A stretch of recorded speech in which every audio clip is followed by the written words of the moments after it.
अस्सलाम वालेकुम रहमतुल्लाहि व बरकातुहू। तो जैसा कि मैंने आपको अपनी फ़र्स्ट वीडियो में टाइटल पेज में बताया था कि मैं प्री नाइन्थ 9 10 एंड 11 12 को मेडिकल के जो स्टूडेंट्स हैं उनको टीच करूँगी। तो सबसे पहले तो मैं अपनी फ़र्स्ट वीडियो में बायोलॉजी का इंट्रोडक्शन दूँगी आपको। आई नो कि सब लोग बहुत ज़्यादा ग्रो कर चुके हैं आगे नेक्स्ट स्टेजेस में, लेकिन कुछ बच्चों के लिए वीडियो स्टार्ट करनी है तो मैं ज़ाहिर सी बात है इंट्रोडक्शन ऑफ बायोलॉजी से ही करूँगी। प्री नाइन्थ के लिए है। तो सबसे पहले शुरू करते हैं कि बायोलॉजी। बायो इसमें टू वर्ड्स आ रहे हैं, एक बायो और एक लॉजी है। बायो मीन्स होता है बायो जो है वो ग्रीक वर्ड से निकला है बायोस से, जिसका मीनिंग है लाइफ। और इसी तरह लोगी जो है वो लोगोस से निकला है, जिसका मीनिंग है स्टडी। और इसकी अगर हमसे कोई डेफिनेशन पूछेगा तो हम कैसे कहेंगे, it is defined as the study of life and living organism. ठीक है, कि इसमें हम लाइफ को स्टडी करते हैं और लिविंग ऑर्गेनिजम्स को जो है स्टडी करते हैं। अब इसके आगे से बायोलॉजी की 3 मेन ब्रांचेस हैं। वैसे तो 9th क्लास में उन्होंने बहुत ज़्यादा बुक में जो है ना ब्रांचेस दिए हैं, लेकिन इसकी 3 मेन ब्रांचेस हैं। एक बॉटनी है, second one zoology and the third one जो है माइक्रोबायोलॉजी है। बॉटनी में हम स्टडी करते हैं प्लांट्स को, जोलॉजी में हम स्टडीज़ करते हैं एनिमल्स को, और माइक्रोबायोलॉजी में हम स्टडी करते हैं माइक्रो ऑर्गेनिजम्स को, फॉर एग्जांपल बैक्टीरिया, फंजाई वगैरह। ठीक हो गया। अब ये जो 3 ब्रांचेस हैं ये हमें आगे भी हेल्प आउट करेंगी, यानी कि आगे हम अगर बीएस करते हैं किसी चीज़ में तो वो इन 3 ब्रांचेस में हम लोग कर सकते हैं, स्पेशलाइजेशन कर सकते हैं इसमें। ठीक हो गया, एनिमल्स में, प्लांट्स में या माइक्रोबायोलॉजी में। आगे आता है कि सेल की मतलब कि पूरे बायो में हमने किस चीज़ को ज़्यादा लेकर चलना है। तो हमें ये पता होना चाहिए, अगर हम ह्यूमन बॉडी के बारे में ज़ाहिर सी बात है अपनी लाइफ को डिस्कस कर रहे हैं बायोलॉजी में, तो सबसे पहले इसमें सेल लाना चाहिए, क्योंकि सेल जो है ये बिल्डिंग ब्लॉक्स ऑफ लाइफ है। अब जैसे कि आपको एग्जांपल दूं कि अगर एक घर है वो ईंट के बगैर जो दीवार जो है खड़ी नहीं हो सकती, इसी तरह सेल के बगैर हमारी ह्यूमन बॉडी जो है वो नहीं बन सकती। ठीक है, एक तो ये biological unit of human body है और ऑर्गेनिजम्स का है।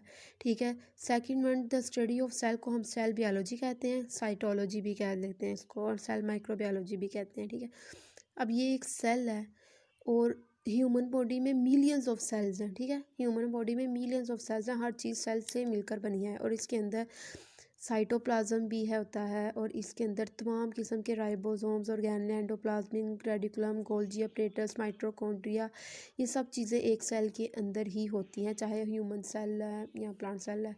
ठीक है, अब इसके अंदर एक न्यूक्लियस भी होता है। ठीक है, जितने भी सेल हैं human body made up of millions of cells and all of cells have a nucleus. ठीक है, अब न्यूक्लियस क्या है, न्यूक्लियस हमारे पास एक मेम्ब्रेन बाउंडेड स्ट्रक्चर है। ठीक है, जो इसका फंक्शन क्या है, it contain genetic material, for example DNA, RNA, आप पता होगा आपको।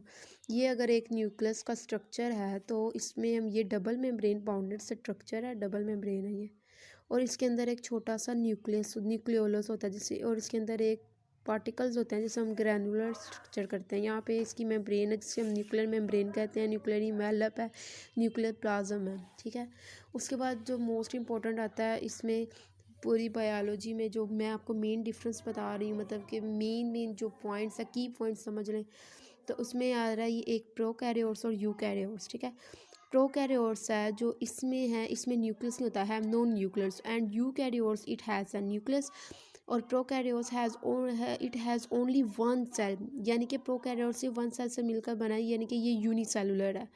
और जो यूकैरियोट्स है ये मल्टी सेलुलर, ये बहुत ज़्यादा सेल्स से मिलकर बना है, और इसको हम मल्टी सेलुलर कहते हैं।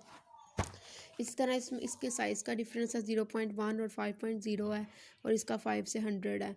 और इसमें अगर यूकैरियोट्स में देखें तो यूकैरियोट्स में organelle, mitochondria, cell wall, endoplasm, reticulum, chloroplast are present in eukaryotes, और प्रोकैरियोट्स में ये एब्सेंट है। और क्यों एब्सेंट है, क्योंकि इसमें सिर्फ वन सेल है और इसमें मल्टी सेलुलर से ये मिलकर बना है। और ये सारे जो है ना, ये सेल वॉल, ये सारे मल्टी सेलुलर हैं, इसमें सिर्फ वन सेल है। ये जो है ह्यूमंस में भी प्रेजेंट होता है। ज़ाहिर सी बात है ह्यूमन बॉडी एक सेल से मिलकर नहीं बनी हुई, वो मल्टी सेलुलर बॉडी है हमारी। Human body multi cellular body है, जैसे कि इसकी एग्जांपल देख लें, प्रोटिस्ट, फंजाई है, plants and animals and also humans, ये सारे क्या है, मल्टी सेलुलर, और वो क्या है, यूकैरियोट्स। इसी तरह इसकी एग्जांपल अगर हम देखेंगे तो बैक्टीरिया, ये वन सेल से मिलकर बना हुआ है। और क्या इसमें साइनोबैक्टीरिया, जो ब्लू ग्रीन एल्गी भी इसमें कहते हैं। बैक्टीरिया का आप अगर देखें तो इस तरह का एक कैप्सूल बना होता है, इसमें एक फ्लैजेला भी इस तरह करके लगा होता है, और इसके यहाँ पे जो है होता है एक सेल होता है यहाँ पे करके, और ये इसके फूड पार्टिकल्स वगैरह ये सारी चीज़ें यहाँ पे इसकी ऐसे होती हैं, ठीक है। तो ये हमारे पास इसकी ये एग्जांपल्स हैं। तो आज के लेक्चर में मैंने आपको मेन पॉइंट्स और की पॉइंट्स बताए हैं। अगर आपको कुछ और समझना हो तो आप प्लीज़ मुझे दोबारा से नीचे कमेंट करें, तो मैं आपको वो टॉपिक इंशाल्लाह काफ़ी अच्छा ब्रीफली एक्सप्लेन उसका करूँगी। ये मैंने आपको शॉर्ट जो है इंट्रोडक्शन दिया है बायोलॉजी का, कि बायोलॉजी में हमने रीड आउट क्या करना है, इसकी main things the cell, nucleus, prokaryotes, organelle, ribosomes, Golgi apparatus, mitochondria, these are all eukaryotes and are जो है ना मल्टी सेलुलर है ये, ठीक है। तो अगर आपको मेरा लेक्चर अच्छा लगे तो मुझे मेरी वीडियो को लाइक करें और सब्सक्राइब करें, और नीचे कमेंट में बताएं कि आपको कौन सा टॉपिक जो है वो नहीं समझ आया, प्री 9th वाले, 9th वाले, 10th वाले, first year and second year. Thank you so much.